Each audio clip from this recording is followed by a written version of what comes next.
wassalamu ala asrafil mursalin sayyidina wa maulana Muhammadin wa ala alihi wa sahbihi ajma'in. Amma yang saya takdimkan Abah Umi beserta keluarga dalam, yang saya hormati jajaran pengurus Pondok Pesantren Al-Mawadah, tak lupa santriwan serta santriwati yang saya banggakan. Pertama-tama marilah kita panjatkan puja dan puji syukur atas kehadiran Allah Subhanahu wa Ta'ala, karena berkat rahmat, taufik, serta hidayahnya kita dapat berkumpul dalam keadaan sehat walafiat. Kedua kalinya tak lupa sholawat serta salam selalu kita curahkan kepada junjungan kita Nabi Agung, Nabi besar Muhammad Sallallahu Alaihi Wasallam yang kita nantikan syafaatnya di yaumul qiyamah nanti. Nah, Mas Da, kalau biasanya hari ulang tahun kan dirayakan dengan kue dan juga lilin. Maka di hari kelahiran Nabi Muhammad SAW ini kita merayakan dengan cahaya akhlak yang beliau wariskan kepada kita semua. Sebelumnya saya mau tanya, Mas gadis ini tuh pernah gak sih jengkel sama teman sendiri? Mungkin karena baju yang menumpuk seperti gunung muria atau tidurnya yang seperti son goreng.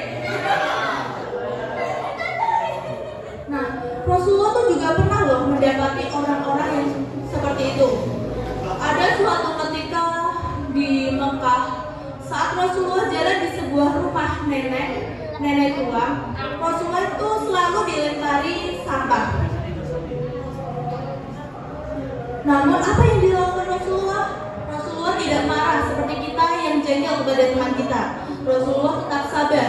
Dan suatu ketika nenek tersebut tidak melempari atau tidak ada COD sampah yang biasanya mendarat ke diri Rasulullah. Rasulullah pun terheran-heran. Biasanya ada kok nggak ada.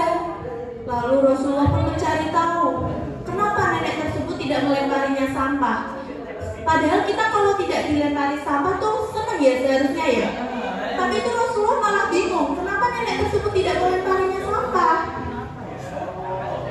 Lalu Rasulullah pun mencari tahu dan ternyata nenek tersebut tengah sakit.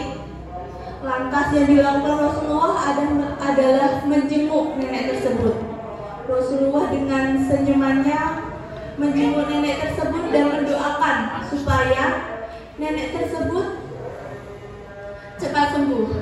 Karena kebaikan akhlak Rasulullah tersebut, neneknya pun merasa tersentuh dan masuk agama Islam.